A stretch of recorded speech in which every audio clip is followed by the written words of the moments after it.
Ce matin, je vais vous présenter un aperçu de l'irrigation en Ontario et je vais aussi parler de deux sujets qui sont un peu nouveaux en Ontario.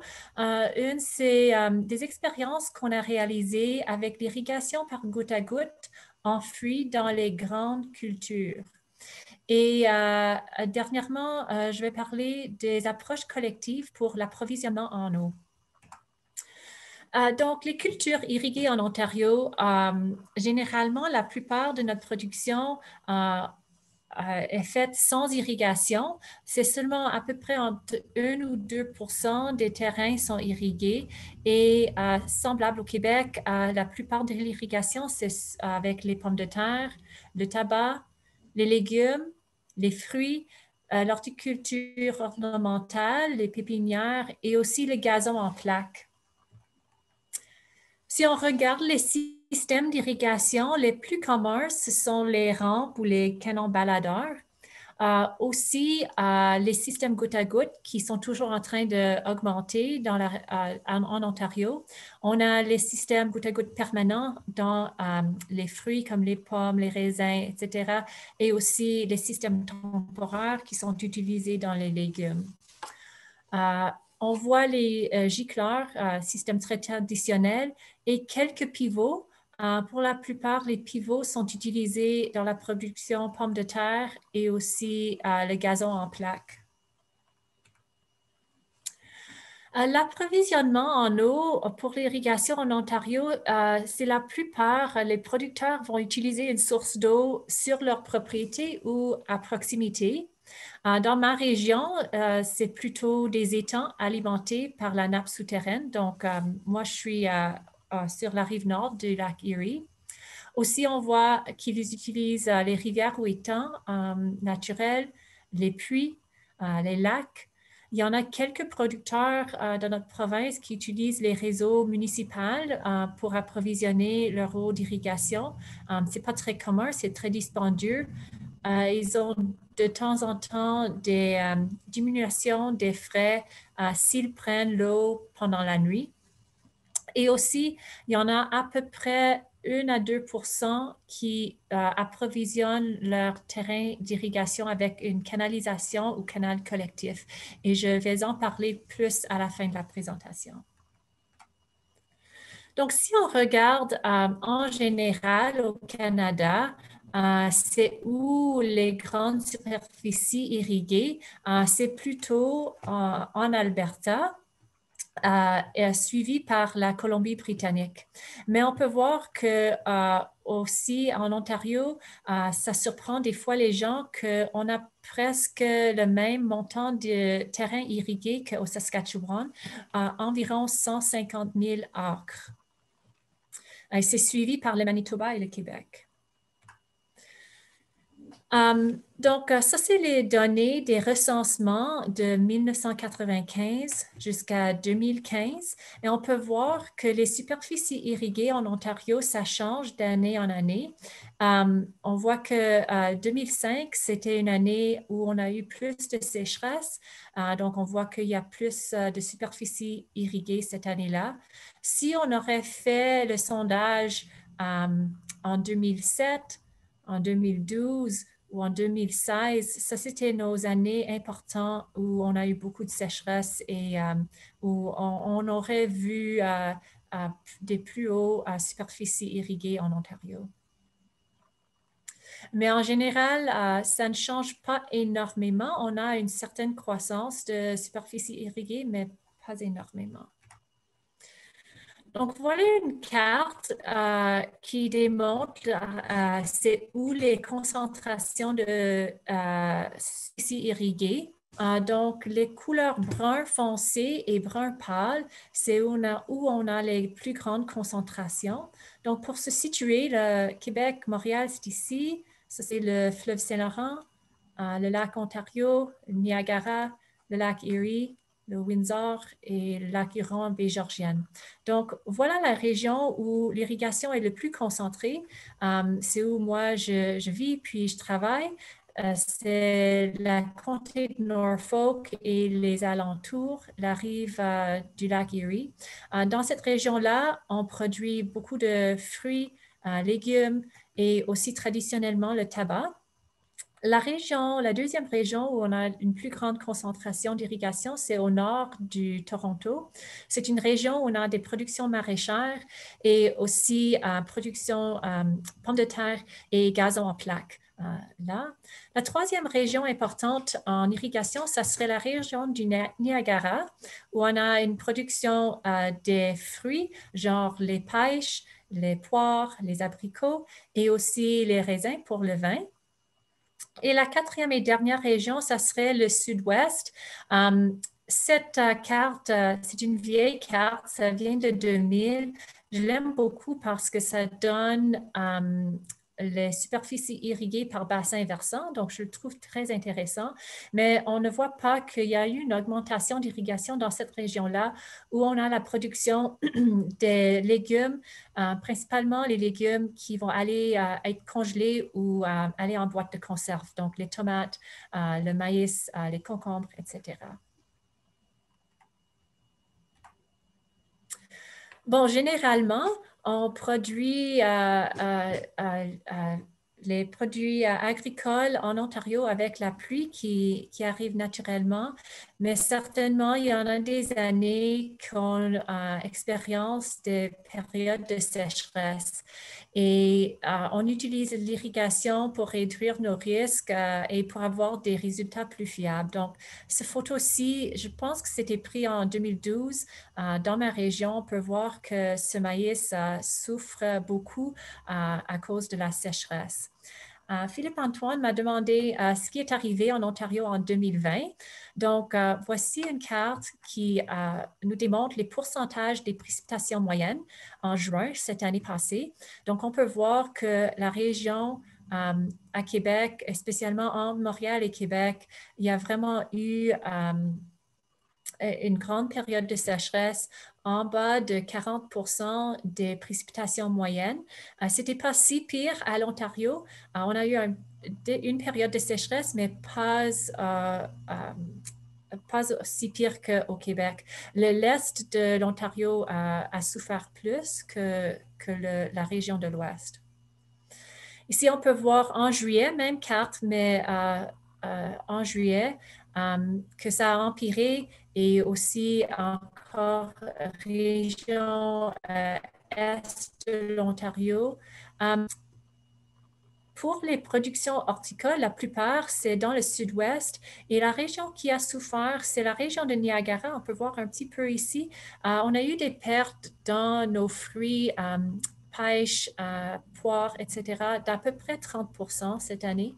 Donc, c'était assez important. Mais pour le reste des productions, avec les températures plus hautes et avec moins de pluie, on a moins de maladies des plantes. Donc oui, on a des pertes, mais on a aussi des avantages avec ces températures chaudes et ces périodes de sécheresse. En nous, on a retourné un peu plus à normal. OK, donc ça, c'est un peu l'irrigation en Ontario. Maintenant, je vais parler de l'historique d'un projet qui a commencé en 2012. C'est l'irrigation par goutte à goutte en fruits utilisée pour les grandes cultures. En anglais, on l'appelle SDI, Subsurface Drip Irrigation. Donc, ce projet en 2012, par chance, un de nos fermiers, Blake Farms, près de chez moi à Simcoe, a essayé de faire une comparaison de produire son maïs dans un champ avec une section sans irrigation, section irrigation par aspersion et section avec goutte à goutte en fruits. Et tu peux voir ces rendements, c'était vraiment dramatique parce qu'en 2012, on avait une sécheresse très sévère. Donc, qu'est-ce que ça a l'air, goutte à goutte en fruits? Voilà la machine qui est utilisée pour mettre les tubulaires d'irrigation dans le sol. Ici, on peut voir, on installe 3 lignes en même temps. Tout s'est fait avec l'aide du système RTK et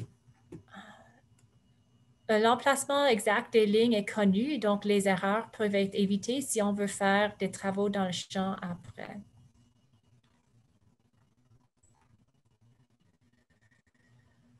On peut voir ici les tubulaires goutte à goutte qui sortent et qui sont arrachés par des tubes ici jusqu'au conduit qui approvisionne l'eau dans le champ.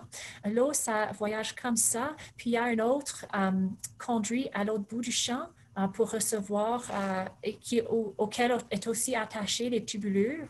Donc, si jamais une des tubulures goutte à goutte est pincée à mi-chemin dans le champ, ça se peut que au lieu d'avoir l'eau approvisionnée par ce bord-ci, ça peut aller dans les autres tubulures, dans la conduite à l'autre bord et peut rentrer de l'autre point du champ. Donc, l'Université de Guelph à Simcoe, ils ont eu une subvention pour étudier ce nouveau technique en goutte à goutte enfoui dans les grandes cultures. Et c'était en collaboration avec Judge Farms à Simcoe et Vandenbush Irrigation. Donc, les questions clés de ce projet de recherche, c'était est-ce que l'irrigation goutte à goutte en fruits fonctionnera-t-elle sur des sols sableux? On connaît que ce système, ça fonctionne bien dans l'ouest des États-Unis. Ils ont beaucoup d'hectares de production avec goutte à goutte en fruits, mais ils n'ont pas les sols très sableux. Et c'est ces sols-là très sableux à l'Ontario qu'on veut avoir l'irrigation pour avoir ces avantages pendant les saisons de sécheresse. Et deuxième question liée à ça, c'est que est-ce que les sols sableux, est-ce qu'ils vont être humidifiés correctement ou est-ce que l'eau, ça va tout couler jusqu'au fond et à profondeur et on ne va pas la garder dans cette région de racines denses où on veut garder l'eau d'irrigation? D'autres questions, c'est quel emplacement de tubulure devrait-on choisir? Donc, à 30 pouces, c'est commun, mais c'est évidemment plus cher qu'un espacement plus grand, comme à 44 pouces, 112 cm ou 60 pouces. Aussi, à quelle profondeur faut-il installer ces tubulures? 14 pouces ou 18 pouces sont les profondeurs communes. Quelle augmentation de rendement peut-on espérer? Et est-ce que l'efficacité de l'utilisation de l'azote sera améliorée? Finalement, et très important, c'est quelle sera la rentabilité économique d'un système comme ça pour les grandes cultures. Donc, voilà un schéma des emplacements des sondes d'humidité dans le sol dans cette expérience. Voilà le niveau du sol. Voilà nos tubulures goutte à goutte qui sont placées à 14 pouces sous le sol à 36 cm. Et Donc, la Rebecca, première sonde, la sonde rouge, oui. Rebecca, c'est juste pour Oh, te dire oui. qu'on on voit pas le pointeur. Donc, tu peux pas prendre ta souris pour indiquer où sont les. Est-ce que ça marche? Est-ce qu'on le voit maintenant? Pour ma part, je le vois pas. Puis tantôt, Guillaume m'a dit qu'on le voyait pas. Fait que peut-être juste. Oh, là, je vois quelque chose. Donc, essaye, puis peut-être juste d'écrire un petit peu mieux Oui. verbalement où sont les choses. Merci. Merci beaucoup. Donc, la sonde rouge est juste en haut de l'émetteur. Et ce qui est important parce qu'on veut voir si l'eau va rester, comme j'ai dit, dans la zone des racines du maïs. La sonde noire est sous un émetteur, donc à 46 cm. Et on a une autre sonde, la sonde verte est à 91 cm, donc très profond. Et c'était important pour voir si l'eau d'un émetteur va aller jusqu'à ce niveau-là. On ne le voit pas sur le schéma, mais on a aussi une sonde bleue qui est sous le tubulure goutte à goutte, mais entre deux émetteurs. Et finalement, une sonde grise qui est entre deux tubulures à mi-chemin. Donc voilà Premièrement, les résultats des sondes. Donc, chaque bande ici, c'est une journée avec les lignes verticaux pointillées sont à le point à minuit. Et on peut voir la ligne rouge qui descend. Donc, pendant la journée, on peut voir que les plantes, ils prennent l'humidité du sol. Et pendant la nuit, c'est plat, c'est comme une période de repos. Et à chaque jour, l'humidité dans le sol, à ce niveau peu profond, ça descend. Donc, on voit cette forme d'escalier qui descend. C'est ce qu'on veut voir, c'est très commun à voir. Donc, en plus de détails, donc on a le sonde rouge et on peut voir que quand on fait les irrigations, donc on voit ces petites montagnes dans les données des sondes. Le rouge, ça monte à chaque fois qu'on a une irrigation. Donc, c'est vraiment première question, est-ce que l'eau, ça va monter par capillarité? Et oui, même dans nos sols très sableux, ça monte par capillarité. Donc, c'est un bon résultat. La sonde qui est juste directement en dessous, sous un émetteur, c'est le noir. Et on peut voir que lui aussi, il monte à chaque fois qu'on a une irrigation. Le vert, c'est en haut, c'est le plus haut donné à travers. Et on peut voir que même quand on fait une irrigation, l'humidité du sol, ça ne monte pas. Donc, c'est un très bon résultat. Avec ces trois sondes-là, on a notre première réponse que l'eau d'irrigation, ça reste dans une zone mouillée proche de l'émetteur et on n'a pas l'eau qui coule à profondeur. Donc, c'est vraiment bon. Si on regarde le bleu et le gris, qui sont les sondes entre un émetteur et aussi à mi-chemin entre deux tubulures, aussi, ils ne montent pas beaucoup. Donc, on voit que cette zone, cette zone mouillée vraiment reste proche des émetteurs. Ici, on peut comparer une parcelle non irriguée par rapport à une parcelle irriguée. Donc, celui sans irrigation est en haut.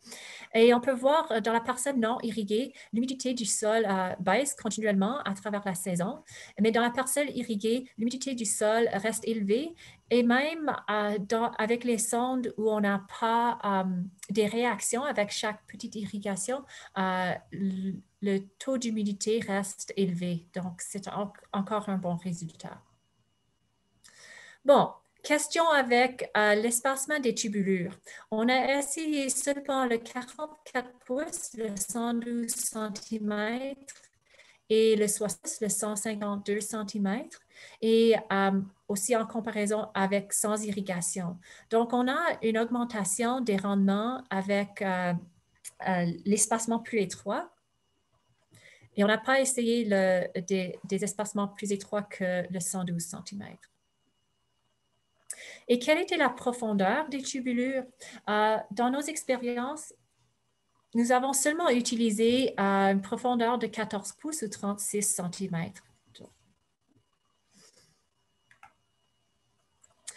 Donc, voilà les rendements. Donc, en 2013, on a eu une augmentation des rendements d'à peu près 10%. En 2014, à la station de recherche, on n'a pas eu d'augmentation du tout. Et en 2015, on a eu 12% d'augmentation de rendement dans le maïs. Donc, si on veut voir pourquoi, j'ai mis ici la pluie pendant ces années et si on regarde en juillet, on peut voir que la moyenne sur la long terme, la première colonne, c'est à peu près 10 cm de précipitation en juillet et qu'en 2012, avant qu'on a commencé la recherche formelle, on a eu seulement 2 cm de précipitation. Donc, c'est pour ça qu'on a vu vraiment une grande augmentation des rendements dans cette année-là avant que la recherche formelle a commencé. Et les 3 années de recherche, de 2013, 14 et 15, on a eu plus de pluie un peu de sécheresse en 2013 et 2015, mais en 2014, on a eu 16 cm de pluie pendant le mois de juillet, vraiment trop d'eau en fait, et c'est pour ça qu'on ne voit pas des augmentations dans les rendements avec le système goutte à goutte enfoui. Je pense que c'est la leçon, c'est que si on ne veut pas avoir des saisons de sécheresse, on devrait faire des recherches d'irrigation. Ça me semble que ça arrive toujours en Ontario. Donc, l'autre question, c'est est-ce qu'on peut utiliser la fertigation pour encore augmenter encore plus les rendements? Et on a comparé la fertigation de cette semaine avec deux différents niveaux d'azote. Donc, première rangée, azote à 168 kg par hectare en comparaison avec fertigué avec l'azote à 224 kg par hectare. Et on peut voir que, oui, avec plus d'azote fertigué, on augmente les rendements. Mais si on compare la fertigation avec la partie du champ qui était irriguée mais fertilisée en bande, il n'y a vraiment pas de différence dans les rendements quand on utilise le même montant d'azote. Par contre, ça se peut qu'on a moins d'impact environnemental avec la fertilisation car on n'a pas la chance de perdre cet azote avec des grandes pluies qui arrivent pendant la saison de croissance. Et finalement, on a aussi comparé avec une parcelle non irriguée et fertilisée en bande. OK. Les résultats économiques, je pense que c'est le temps de voir les résultats des questions. Tu devrais le voir à l'écran, Rebecca, je crois. Je dois... Non, tu devrais le voir à l'écran. Là, je viens de partager les résultats. Donc, la réponse, les gens ont répondu majoritairement avec la réponse 2, c'est-à-dire 20 d'augmentation de rendement année après année pour rentabiliser l'irrigation par goutte à goutte enfouie dans le maïs. OK.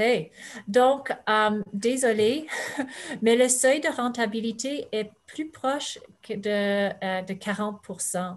Donc, cette recherche a été faite par David Jakes, étudiant de maîtrise avec le professeur Glenn Fox dans le département d'économie à l'Université de Guelph.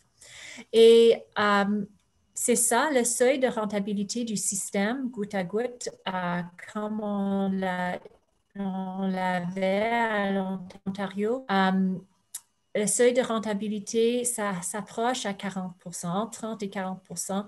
Et ce point, le gros point bleu à 30 %, ça c'est où on est présentement. Donc, oui, on a eu en 2013, 14 et 15 des augmentations pas si importantes que ça, mais on voit que c'était bien des années où on avait assez de pluie, spécialement dans le mois de juillet. Mais certainement en 2012, on a eu beaucoup plus d'augmentation des rendements parce qu'on a eu une sécheresse vraiment terrible dans notre région. Mais on pense que présentement, on peut prévoir une augmentation de 30 % avec un système de goutte à goutte enfoui et à date, ça ne dépasse pas le seuil de rentabilité. Donc, même sorte de graphique maintenant, mais maintenant, on regarde les coûts d'un système d'irrigation pour la ferme, une ferme de 100 acres dans le comté de Norfolk ou 40 hectares. Et le point rose-orange en bas à droite, c'est le point où c'est maintenant. Donc, présentement, un système goutte à goutte, comme on l'a installé à 14 pouces en dessous du sol, c'est à peu près 4 700 $ par hectare. Donc, ça, c'est le coût à présent. Et le seuil de rentabilité est 3 700 environ. Donc, encore, on ne dépasse pas le seuil de rentabilité avec ce système goutte à goutte présentement. Par contre, les systèmes de rampe ou baladeurs canon baladeur ou aussi un pivot, les coûts sont moins dispendieux. Donc, ils vont être dans la région en haut à gauche. Donc, ça se peut que le maïs soit irrigué avec ces systèmes moins dispendieux. OK, quelques remarques. Oui, on a vu que vraiment le système goutte à goutte en fruits n'est pas rentable pour les irrigations des grandes cultures en Ontario. Mais il y a certaines choses à considérer. Si l'agriculteur a besoin d'atteindre un certain cible des rendements, donc il a besoin des rendements réguliers et constants pour répondre à une certaine demande ou un marché spécifique, ça se peut que ça soit rentable pour utiliser l'irrigation. Aussi, dans la même pensée, les prix de terre sont très durs en Ontario et ça se peut que si encore tu as besoin d'atteindre un certain cible des rendements, ça se peut que c'est mieux d'investir en irrigation sur les terrains que tu as déjà au lieu d'acheter d'autres terrains pour s'assurer d'avoir assez de rendement pour atteindre ce cible ou cette demande-là. Troisième point, c'est que on prévoit des changements climatiques aussi. J'ai une autre étudiante qui fait son doctorat avec le professeur Glenn Fox, c'est Chin Shu à l'Université de Guelph qui a regardé cette question-là. Et ces recherches nous a montré que oui, en Ontario, on prévoit une augmentation dans la température, aussi dans les précipitations, mais qu'on attend aussi plus de variations avec les précipitations, avec les changements climatiques. Mais même avec ces changements-là, on ne prévoit pas que l'irrigation soit rentable dans la plupart des régions de l'Ontario, spécialement dans le court terme. Ça se peut que dans le long terme, et elle a vu qu'il y a un certain changement à environ 2055, dans ces années-là, 2055 jusqu'à 2070, que ça se peut qu'il y ait plus de changements et ça serait un bon point pour revenir et regarder la rentabilité de l'irrigation dans les grandes cultures. La chose qu'on aimerait rechercher, c'est le quatrième point. Est-ce qu'il y a un potentiel pour irriguer les légumes avec ce système en fruits? On n'a pas à date eu des subventions pour faire cette recherche-là. Toujours, il y a des conditions qui peuvent être spécifiques à un site. Donc, à la région, ma région, le comté de Norfolk, on a une plus grande vulnérabilité à période de sécheresse. Et aussi, la plupart des fermiers ont déjà un accès à une source d'eau. Donc, ça veut dire qu'on n'a pas besoin de dépenser encore sur établir une source d'eau. Donc, ça se peut, il y a quelques fermiers qui font l'irrigation goutte à goutte en fruits dans les grandes cultures régions. Donc, sur ce point-là, le dernier point avec l'accès de l'eau.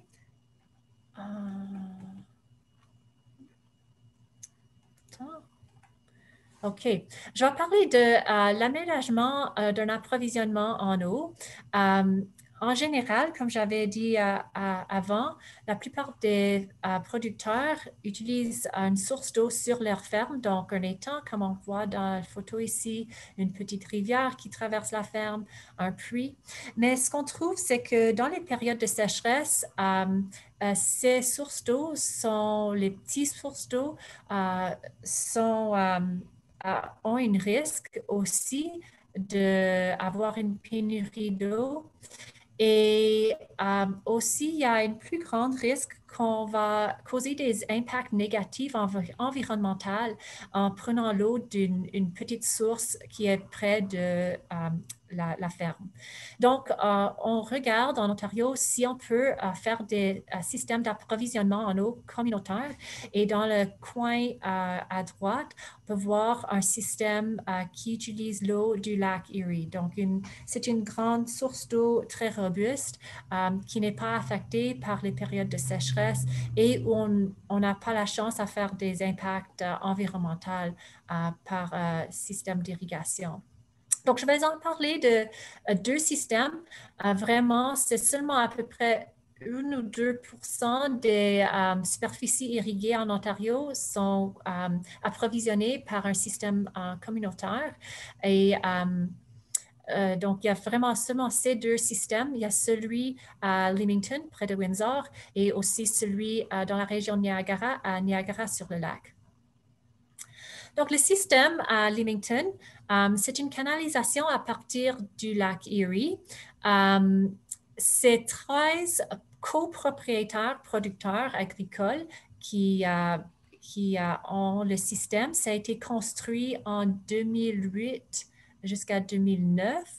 Et le système comprend de 36 kilomètres pour irriguer 600 hectares par saison. Pour la plupart, c'est les tomates dans cette région-ci et les tomates irriguées par goutte à goutte. Le système peut approvisionner 2400 hectares, donc il y a accès à ce montant de hectares, mais dans une saison, on peut seulement irriguer 600 hectares. Donc, peut-être on peut avoir la réponse à la question. Donc, la plupart d'entre vous ont bien répondu à la question. Ce système a coûté 10 millions de dollars, à peu près, c'était un peu plus haut que ça, mais à peu près. Et si on le divise par le 36 kilomètres, oui, ça arrive à peu près 2700, pardon, 2075, non, pardon. 275 000, Rebecca. 275 000, merci. Voilà, dollars par kilomètre pour la canalisation en commun. Donc, c'est ça. Juste pour vous donner une idée, ça a l'air à quoi? Bon, on ne voit pas beaucoup ici, mais c'est une photo du lac Erie et juste en dessous de l'eau ici, on a la pipe d'admission. C'est un peu un défi dans le lac Erie.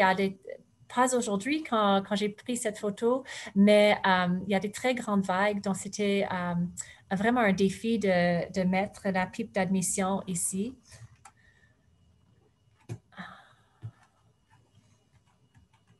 Instant.